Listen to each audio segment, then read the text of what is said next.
ಬಳ್ಳಾರಿ ಕ್ಷೇತ್ರದ ಬಿಜೆಪಿ ಅಭ್ಯರ್ಥಿ ಶ್ರೀರಾಮುಲು ಇವತ್ತು ಸ್ಕೂಟರ್ನಲ್ಲಿ ಬಂದು ನಾಮಪತ್ರ ಸಲ್ಲಿಸಿದ್ದಾರೆ.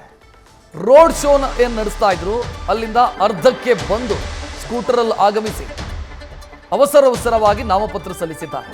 ಜಿಲ್ಲಾಧಿಕಾರಿ ಕಚೇರಿಗೆ ಶ್ರೀರಾಮುಲು ಅವರು ಬಂದು ನಾಮಪತ್ರ ಸಲ್ಲಿಸಿದ್ರು. 3 ಗಂಟೆ ಹೊತ್ತಿಗೆ ನಾಮಪತ್ರ ಸಲ್ಲಿಸೋದಕ್ಕೆ ಡೆಡ್ಲೈನ್, ಅಂದರೆ ಇವತ್ತು 3 ಗಂಟೆಯೊಳಗೆ ಅವರು ನಾಮಪತ್ರ ಸಲ್ಲಿಸಬೇಕಿತ್ತು. ಇಲ್ಲ ಅಂತಂದರೆ ನಾಳೆ, ಆದರೆ ಇವತ್ತೇ ನಾಮಪತ್ರ ಸಲ್ಲಿಸಬೇಕು, ಮುಹೂರ್ತ ಅದು ಇದು ಅಂತ ನೋಡಿರ್ತಾರೆ. ತಡ ಆಯಿತು ಅನ್ನೋ ಕಾರಣಕ್ಕಾಗಿ ಸ್ಕೂಟರಲ್ಲಿ ಬಂದು ನಾಮಪತ್ರ ಸಲ್ಲಿಸಿದ್ದಾರೆ. ಸ್ಕೂಟರ್ ಹತ್ತಿ DC ಕಚೇರಿಗೆ ಆಗಮಿಸಿ ಶ್ರೀರಾಮುಲು ನಾಮಪತ್ರ ಸಲ್ಲಿಸಿದ್ದಾರೆ. ಅದಕ್ಕೆ ಸಂಬಂಧಿಸಿದ ದೃಶ್ಯ ನೋಡ್ತಾ ಇದ್ದೀರಿ. ಒಂದು ರ್ಯಾಲಿ ಮಾಡ್ತಾ ಇದ್ರು. ರ್ಯಾಲಿ ಮಾಡಿಕೊಂಡು ಬಂದು ನಾಮಪತ್ರ ಸಲ್ಲಿಸೋದು ಅವರ ಯೋಚನೆ. ಆದರೆ ಟೈಮ್ ಹೋಗಿದ್ದೇ ಗೊತ್ತಾಗಲಿಲ್ಲ.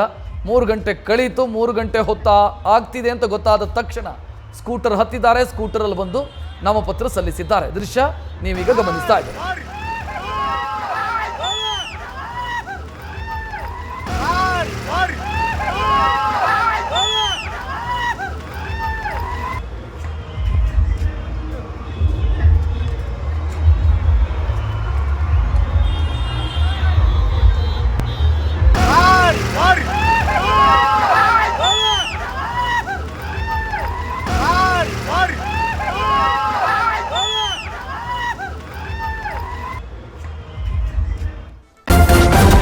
ನ್ಯೂಸ್ ಫಸ್ಟ್, ನಿರ್ಭೀತಿಯಿಂದ ನಿಮ್ಮ ಪರವಾಗಿ.